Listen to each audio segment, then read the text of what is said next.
Quand j'ai commencé à faire de la sculpture, on se pose tout de suite la question des matériaux, et c'est vrai que c'est quelque chose qui m'a tout... Tu parles d'exploration, et c'est vrai que c'est le bon terme.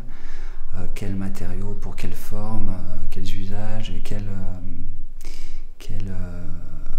protocole de réalisation, ces choses-là. Donc j'ai pu travailler avec des pierres de sel, des savons manufacturés, de la création de pâtes à savon, voilà, du crin animal, des choses comme ça. À la base, je suis artisan de métier, donc j'ai toujours appris avec des gens, on m'a toujours montré comment les choses se faisaient, et j'ai toujours utilisé un petit peu l'entourage, mon entourage en fait que j'avais pour aller piocher dedans, dans différents métiers, des manières de faire, des manières de produire, etc. Puis à un moment, je me suis dit, mais autant faire participer en effet ces gens-là pour certaines étapes de mon travail que je maîtrisais pas complètement.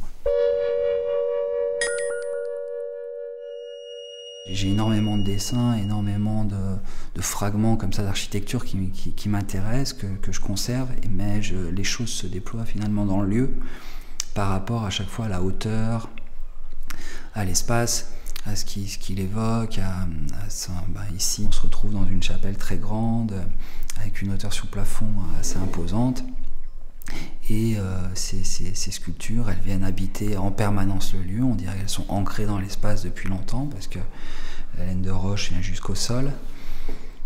Et donc, il y a quelque chose en même temps de fantomatique et de familier, en tout cas d'habité, quoi.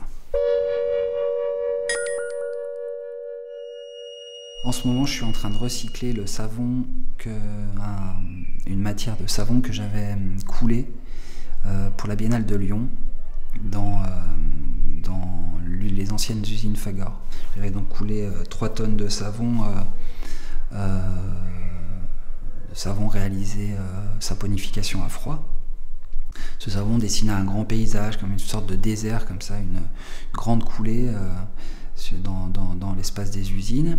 Et j'ai récupéré ce savon, qui est un savon produit de manière qualitative, c'est-à-dire avec des huiles de qualité, des huiles cosmétiques, donc propres à la consommation, mais qui a été finalement sali par le passage des gens, certaines personnes ont marché dessus, etc. Donc je collabore avec quelqu'un sur une méthode de nettoyage de savon. Donc, on va laver le savon, et l'idée c'est de recycler ce savon en différentes